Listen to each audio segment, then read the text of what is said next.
Okay, tonight we're going to make a meatball dish. I guess it's Italian, but my wife's not a big fan of tomatoes, so I'm going to do it with an Asian spin. So I've been soaking some bread, and I use gluten-free bread in water. Set the water on, squeeze out the excess water. That in there. A couple of cloves of garlic. About half a kilo of minced pork. A little bit of soy, probably a teaspoon or half a teaspoon. Some pepper.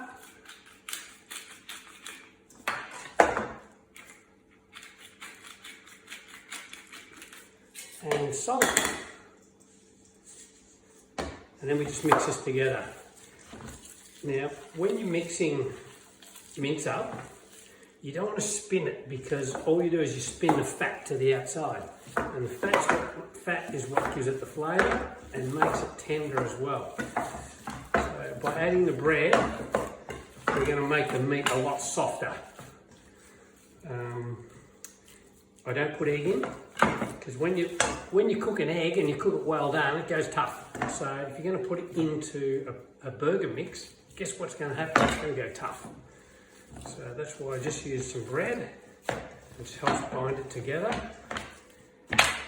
And all I do is just roll these out into little balls, something like that, into the board. So just take a handful, squeeze it, drop it on the board. Squeeze it, drop it on the board. Squeeze, drop on the board. Squeeze, and then just roll them up. You might want to have your hands a little bit wet. So if you have a bowl of a bowl of water handy, then that will help you. Okay, I'm going to make all these up, and then I'll get back to you.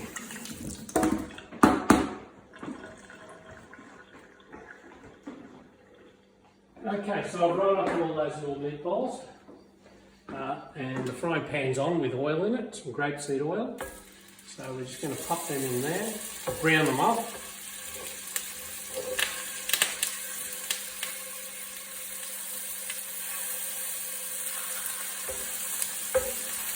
Pop them all in. So you probably saw yesterday's post, which was the curried lamb, and I had dal, which I burnt, so I chucked it away. But to improvise, I just took a tin of pea soup and didn't add any water to it, just heated it up in the microwave. Just the neat pea soup, and it came up to the texture of dal. Not gluten free, so I didn't have it. But I just put a little bit on the side of the curry for my wife. And it worked out okay. No ideal, but if you get stuck, you need to be able to improvise. And that's how we do it. Alright, so these, we just want to brown these.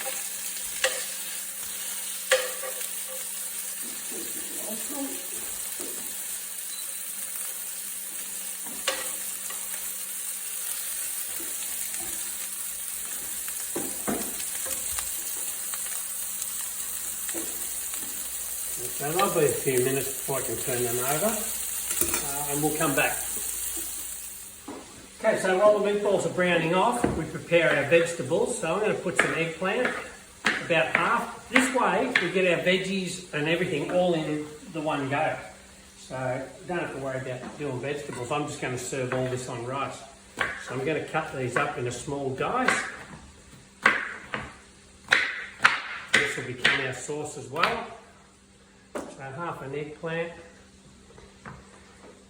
which was fairly big, capsicum, one capsicum which I've already washed, and I'll just slice that up, chuck that in there, some mushrooms sliced up, just cut them a little bit smaller.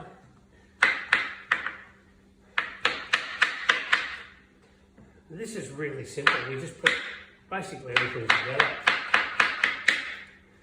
Right, so that's done. We'll get the olives, they'll go in later. So that's the veggies to go into the pan. So those meatballs are browned off now.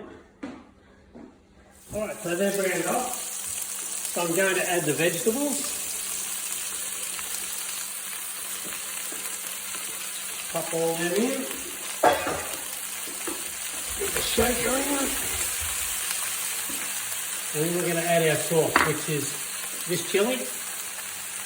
So there's a big teaspoon, about a tablespoon of soy, and probably about a cup of water, probably half a cup, maybe half a cup of water. I'll put all that in there. Because it is Italian based, we'll put in about half the tin of tomatoes. Instead of the full can. Good catch. So now we just cover this, and it'll take about half an hour, I suppose, to cook. We'll check it then. Okay, that's been cooking for about 12 minutes, and that looks pretty well ready. We're going to add in a dozen olives. They've got the seeds in them, these ones, and some cacciatore sausage, Italian sausage, salami, whatever you want to put in. 6 or 8 slices I've just cut smaller.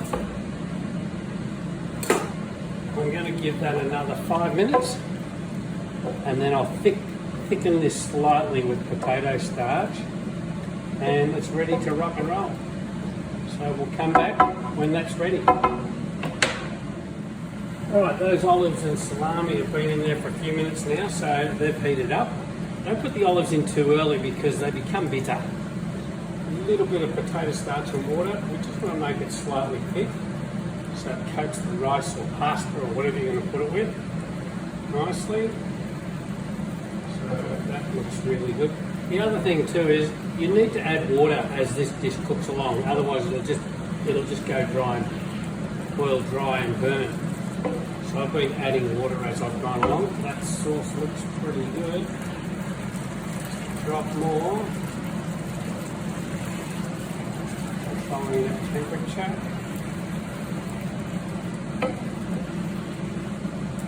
And that's ready to serve. Delicious. Just taste it, make sure it doesn't need salt. Maybe just a little bit. Remembering the olives and the salami are both salty.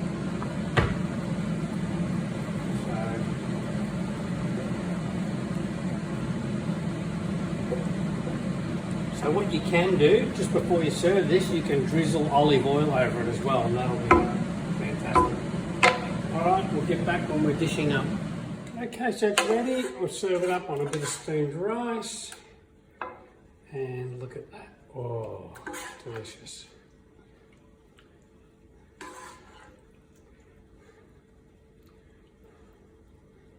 And that's a delicious meal.